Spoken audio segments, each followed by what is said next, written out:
ബംഗ്ലാദേശിലെ പ്രശ്നങ്ങളൊക്കെ വീണ്ടും രൂക്ഷമായിക്കൊണ്ടിരിക്കുകയാണ്. ഇപ്പം കഴിഞ്ഞ 2 ദിവസത്തിന് മുമ്പ് ഷെയ്ഖ് ഹസീനയുടെ വിസ കാലാവധി നീട്ടിക്കൊടുത്തു. അതുപോലെ തന്നെ അതിൻ്റെ കൂട്ടത്തിൽ കേട്ടൊരു വാർത്തയാണ് ഷെയ്ഖ് ഹസീനെ അറസ്റ്റ് ചെയ്യാൻ വീണ്ടും നീക്കമൊക്കെ നടക്കുന്നുണ്ടെന്നുള്ളത്. അതിലൊക്കെ എന്തെങ്കിലും വാസ്തവമുണ്ടോ? ബംഗ്ലാദേശ് യുദ്ധത്തിന് തയ്യാറെടുക്കാൻ വേണ്ടി പട്ടാള മേധാവി വക്കാർ ഉസ്മാൻ, അവരുടെ മേയർ ജനറലിൻ്റെ പേരാണ്. കഴിഞ്ഞ ദിവസം അദ്ദേഹമാണല്ലോ നമുക്ക് ഇന്ത്യയുടെ നമ്മൾക്ക് സൗഹൃദത്തിൽ പോകണം, ഇന്ത്യ നമുക്ക് ഏറ്റവും വേണ്ടപ്പെട്ട സുഹൃത്താണ്, നമ്മളുടെ താല്പര്യങ്ങൾ എന്ന് സംരക്ഷിച്ചിരിക്കുന്നത് ഇന്ത്യയാണ്, അല്ലെങ്കിൽ ഇനിയും അങ്ങോട്ട് മുന്നോട്ടുള്ള പോക്കിന് പരസ്പരം ബോധ്യപ്പെട്ട് തയ്യാറെടുത്ത് പോകണമെന്നുള്ള രീതിയിലൊക്കെയുള്ള സംസാരം കഴിഞ്ഞ ദിവസം മാധ്യമങ്ങൾക്ക് അദ്ദേഹം ബംഗ്ലാദേശിലെ ഒരു മാധ്യമത്തിന് കൊടുത്ത റിപ്പോർട്ടിനകത്ത് നമ്മൾ കണ്ടാണ്. അപ്പോൾ അദ്ദേഹം തന്നെയാണ് ഇപ്പോൾ പറഞ്ഞിരിക്കുന്നത് ബംഗ്ലാദേശിലെ പട്ടാളക്കാരോട് യുദ്ധസജ്ജമാകാൻ, യുദ്ധത്തിന് തയ്യാറെടുത്തോളാൻ പറഞ്ഞിരിക്കുന്ന ഒരു അവസ്ഥയിലേക്ക് വാർത്ത വരുന്നുണ്ട്. അതായത് ബംഗ്ലാദേശിൽ ഈ പറഞ്ഞതുപോലെ പ്രശ്നം രൂക്ഷമാണ്. ബംഗ്ലാദേശിൻ്റെ ആഭ്യന്തര കലാപം നടന്നുകൊണ്ടിരിക്കുന്ന സമയത്ത് ബംഗ്ലാദേശിൽ ഈ അരക്കൻ ആർമി കയറുകയും അരക്കൻ ആർമി കയറി ബോർഡർ വളരെ കൂടുതൽ പ്രദേശം അരക്കൻ ആർമിയുടെ കയ്യിലാവുകയും ഏതാണ്ട് പ്രധാനപ്പെട്ട ദ്വീപ് സെൻറ്റ് മാർട്ടിൻസ് ദ്വീപ് എന്ന് പറയുന്ന ദ്വീപ് അരക്കൻ ആർമിയുടെ കയ്യിൽ അല്ലെങ്കിൽ അവരുടെ ആധിപത്യത്തിലാണ് ഇപ്പോഴും. അവിടെ ഒരു 10,000-2000 പട്ടാളക്കാർ ആ സ്ഥലത്ത് തന്നെ ഹോൾഡ് ചെയ്യുന്നുണ്ട്, അല്ലെങ്കിൽ അവിടെ പിടിച്ചടക്കി അവിടെ നിൽക്കുന്നുണ്ട്. അപ്പോൾ ഒരു അവസ്ഥ വന്നപ്പോൾ കഴിഞ്ഞ ദിവസം അരക്കൻ ആർമി തന്നെ പറഞ്ഞു ഞങ്ങൾക്ക് പുതിയ രാജ്യം വേണം, അല്ലെങ്കിൽ അവർ വളരെ ദീർഘമായ കാലം കൊണ്ട് ഉന്നയിക്കുന്ന ഒരു ആവശ്യമാണ് മ്യാൻമർ വിഭജിച്ച്, അല്ലെങ്കിൽ മ്യാൻമറിലെ ചില ഏതാണ്ട് 10-18 ഗ്രാമങ്ങൾ, അതിനകത്ത് 18 ഗ്രാമങ്ങളിൽ അവർ ഉദ്ദേശിക്കുന്നതിനകത്ത് 15 ഗ്രാമങ്ങൾ അവർ പിടിച്ചെടുത്തു. ഇനി 3 ഗ്രാമങ്ങൾ അവർ പിടിച്ചെടുക്കാനുണ്ട്. ആ 3 ഗ്രാമങ്ങൾക്കകത്ത് 2 പോർട്ടുകളുണ്ട്. അതിനകത്ത് ഒരു പോർട്ട് ചൈനയുടെ ആധിപത്യത്തിലാണ്, ഒരു പോർട്ട് ഇന്ത്യ നടത്തിക്കൊണ്ടിരിക്കുന്നതാണ്. അപ്പം ഇതെല്ലാം അങ്ങനെ നിലനിർത്തിക്കൊണ്ട് തന്നെ ഞങ്ങളുടെ ഭാഗമായിട്ട് വരുന്ന രീതിയിലേക്ക്, അതായത് അവരുടെ ഒരു രാജ്യമാക്കുന്നതിന് വേണ്ടി ആ രാജ്യത്തിന് വേണ്ട സപ്പോർട്ട്, അല്ലെങ്കിൽ അത്തരത്തിലൊരു രാജ്യം രൂപീകരിക്കുന്നതിന് ഇന്ത്യയുടെ സപ്പോർട്ട് ചോദിക്കുന്ന ഒരവസ്ഥയ്ക്ക് വന്നു. അപ്പോൾ ഇന്ത്യ അതിനകത്ത് വ്യക്തമായിട്ട് മറുപടിയൊന്നും പറഞ്ഞിട്ടില്ല. കാരണം പുതിയ രാജ്യം വരുമ്പോൾ ആ രാജ്യമായിട്ട് അംഗീകരിക്കണമെങ്കിൽ ലോകത്ത് പല രാജ്യങ്ങളുടെയും അംഗീകാരം വേണമല്ലോ, അല്ലെങ്കിൽ ഐക്യരാഷ്ട്രസഭ അല്ലെങ്കിൽ ലോകക്രമത്തിനകത്ത് അങ്ങനെയൊക്കെ ചില നിയമങ്ങളും ഒക്കെ ഉണ്ട്. അപ്പോൾ ആ രീതി വന്നപ്പോഴത്തേക്കാണ് ബംഗ്ലാദേശിന് മനസ്സിലായി ബംഗ്ലാദേശ് വിഭജിച്ചു, യുനെസിനെ താൽക്കാലിക പ്രധാനമന്ത്രിയാക്കി. യുനെസിൻ്റെ പ്രൈവറ്റ് സെക്രട്ടറി ആയിട്ടുള്ള അന്ന് സമരം നയിച്ച ഒരു പയ്യൻ, അല്ലെങ്കിൽ വിദ്യാർത്ഥി നേതാവ്, പ്രധാനപ്പെട്ട പ്രൈവറ്റ് സെക്രട്ടറി പറഞ്ഞു നമ്മളുടെ ഇന്ത്യ മഹാരാജ്യം പിടിക്കും, ബീഹാർ പിടിക്കും, പശ്ചിമ ബംഗാൾ പിടിക്കും. അങ്ങനെ ഒരു മാപ്പൊക്കെ വരച്ച് അല്ലെങ്കിൽ അമേരിക്കയിൽ പോയി അത് പ്രദർശിപ്പിക്കുന്ന ഒരവസ്ഥയുണ്ട്. ആ സമയത്താണ് ബംഗ്ലാദേശിൻ്റെ പല ഭാഗങ്ങളും മ്യാൻമറും കൂടി വിഭജിച്ച് പുതിയ രാജ്യത്തിലേക്ക് മ്യാൻമർ അല്ലെങ്കിൽ പുതിയ അരക്കൻ ആർമി വരുന്ന ഒരവസ്ഥ വന്നു. അപ്പോൾ അതുകൊണ്ട് തന്നെയായിരിക്കും ഇപ്പം യുദ്ധപ്രഖ്യാപനം അല്ലെങ്കിൽ യുദ്ധത്തിന് സജ്ജമാവാൻ പട്ടാളത്തിനത് പറഞ്ഞിട്ടുണ്ട്. യുദ്ധത്തിന് സജ്ജമാവാൻ പറയുമ്പോൾ ആ യുദ്ധം ഇപ്പോൾ ആരോടാ ചെയ്യേണ്ടത്? ബംഗ്ലാദേശ് നിരന്തരമായിട്ട് യുദ്ധം ചെയ്യാൻ അല്ലെങ്കിൽ പ്രകോപനം ഉണ്ടായിക്കൊണ്ടിരിക്കുന്ന രാജ്യം എന്ന് പറഞ്ഞാൽ ഇന്ത്യയാണ്.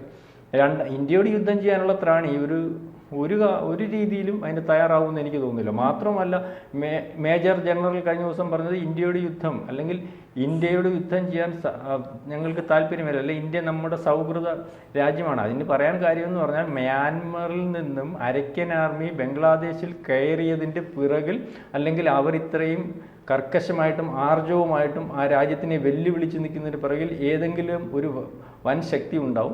അപ്പം അരക്കൻ ആർമിയുടെ പിറകിൽ അമേരിക്ക ഉണ്ടെന്ന് പറയുന്നു, അല്ലെങ്കിൽ അരക്കൻ ആർമി ഇപ്പം നിയന്ത്രിക്കുന്നതിനകത്ത് ഇന്ത്യ ഉണ്ടെന്ന് പറയുന്നു, അതിനകത്ത് ഇന്ത്യയുടെ രഹസ്യാന്വേഷണ വിഭാഗം ഉണ്ടെന്ന് പറയുന്നു, നമ്മുടെ റോ ഉണ്ടെന്ന് പറയുന്നു. ഇതിനൊന്നും വ്യക്തതയില്ല.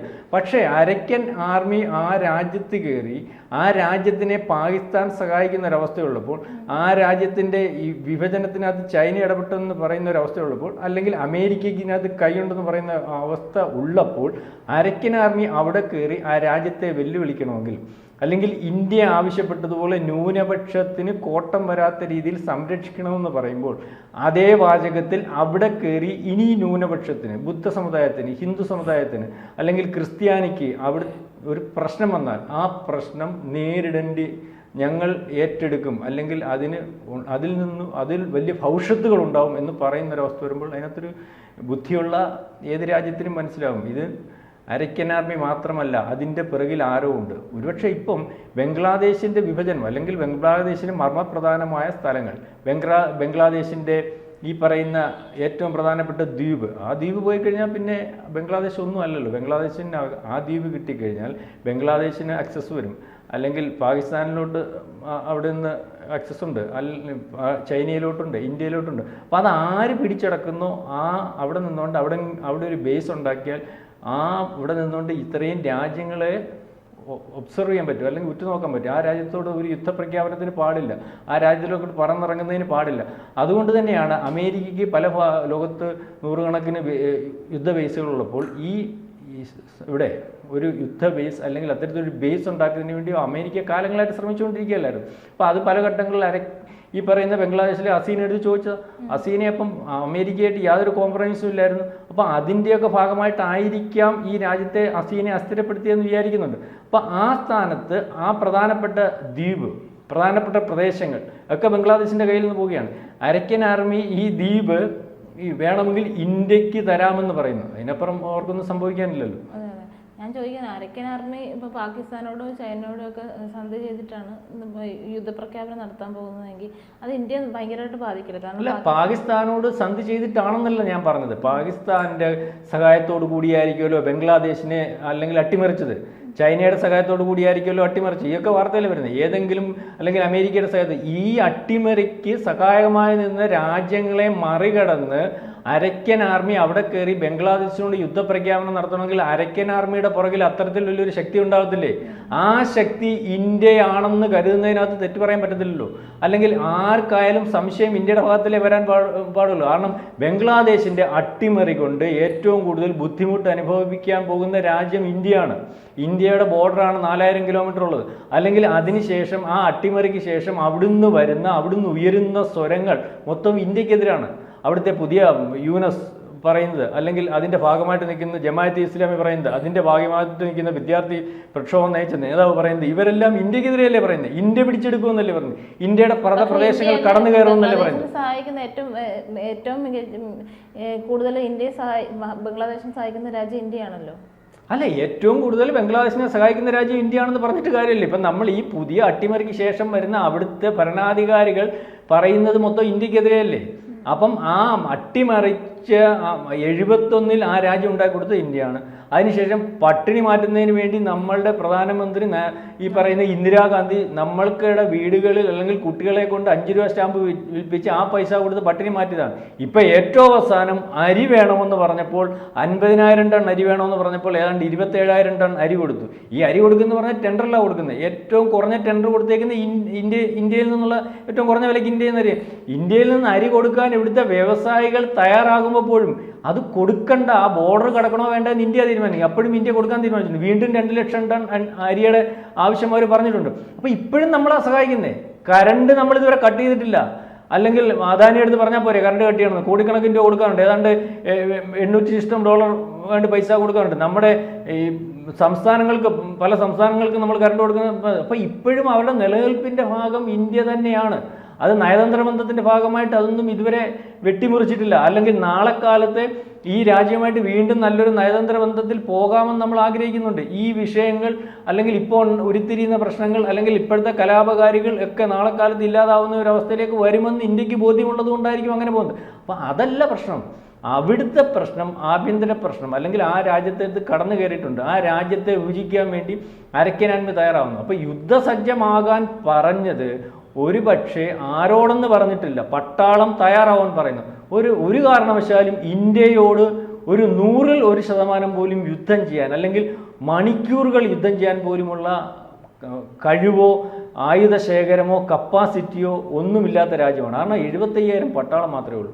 അതിനകത്തൊരു 45,000 അകത്തെ മിലിറ്റൻ ഫോഴ്സ് കാണത്തുള്ളൂ. ബാക്കി ഓഫീസേഴ്സും മറ്റു കാര്യങ്ങളൊക്കെ. മാത്രമല്ല ആ പട്ടാളത്തിന് ട്രെയിനിങ് കൊടുക്കുന്നത് നമ്മളായിരുന്നു. അല്ലെങ്കിൽ അവിടുത്തെ ഈ കഴിഞ്ഞ ദിവസം നമ്മൾ ചർച്ച ചെയ്തില്ലേ, അവിടുത്തെ കോടതികളിൽ ജഡ്ജിമാർക്ക് ട്രെയിനിങ് കൊടുക്കും.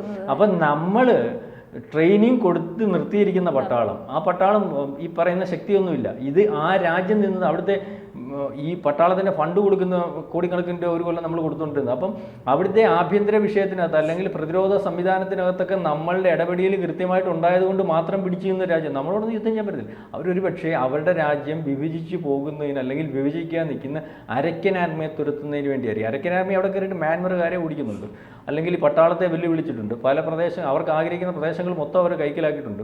ആ രാജ്യം മൊത്തത്തിൽ കീഴ്പ്പെടുത്തുന്ന രീതിയിലേക്ക് അരക്കൻ ആർമി സജ്ജമായിട്ട് നിൽക്കുകയാണ്. അരക്കൻ ആർമി നിസ്സാരമല്ല. മാത്രമല്ല അരക്കൻ ആർമിക്ക് ഏറ്റവും കൂടുതൽ ഇപ്പം കമ്മിറ്റ്മെൻറ്റ് അവർ കാണിക്കുന്നത് ഇന്ത്യയോടാണ്. ഇപ്പം ഇന്ത്യൻ്റെ പുറകിലുണ്ടെന്ന് ലോകം മൊത്തം പറയുന്നു. പക്ഷേ ഒരു കാര്യം നമ്മൾ ശ്രദ്ധിക്കണം, നമ്മുടെ നയതന്ത്ര ബലം കൊണ്ട് ഈ രണ്ട് രാജ്യത്ത് നടക്കുന്ന യുദ്ധത്തിനകത്ത് വേറൊരു രാജ്യം പോലും അഭിപ്രായം പറയാനും ഇടപെടാനും പോലും തയ്യാറാവാത്ത ഒരു നയതന്ത്ര വിജയമാണ് ഇന്ത്യയുടെ. അത് ബംഗ്ലാദേശിൽ നടക്കുന്ന വിഷയത്തിനകത്ത് അരക്കൻ ആർമിക്കെതിരെ ഏതെങ്കിലും രാജ്യം പറഞ്ഞു? പാകിസ്ഥാനിൽ നടക്കുന്ന വിഷയത്തിനകത്ത് അഫ്ഗാനിസ്ഥാൻ തുടർന്ന് ഏതെങ്കിലും രാജ്യം പറഞ്ഞു? പക്ഷേ ബാക്കി മിഡിൽ ഈസ്റ്റിലൊക്കെ നടക്കുന്ന യുദ്ധത്തിനകത്ത് നിരന്തര അഭിപ്രായം പറഞ്ഞു. അപ്പം നമ്മുടെ നയതന്ത്ര ബന്ധം അല്ലെങ്കിൽ നമ്മുടെ രാജ്യത്തിൻ്റെ കരുത്ത് അത്രയ്ക്ക് പ്രശ്നമാണ്. ആരും ഇടപെടാനില്ലാത്ത ഒരവസ്ഥയിലേക്ക് പോകുന്ന ബംഗ്ലാദേശിൽ നിവൃത്തികേടുകൊണ്ട് പ്രതിരോധിക്കാൻ വേണ്ടി യുദ്ധസജ്ജമാവാൻ വേണ്ടി പട്ടാളക്കാരോട് പറഞ്ഞിരിക്കുന്നതായിട്ടുള്ള ഒരു വാർത്തയാണ് ഇപ്പോൾ പുറത്ത്.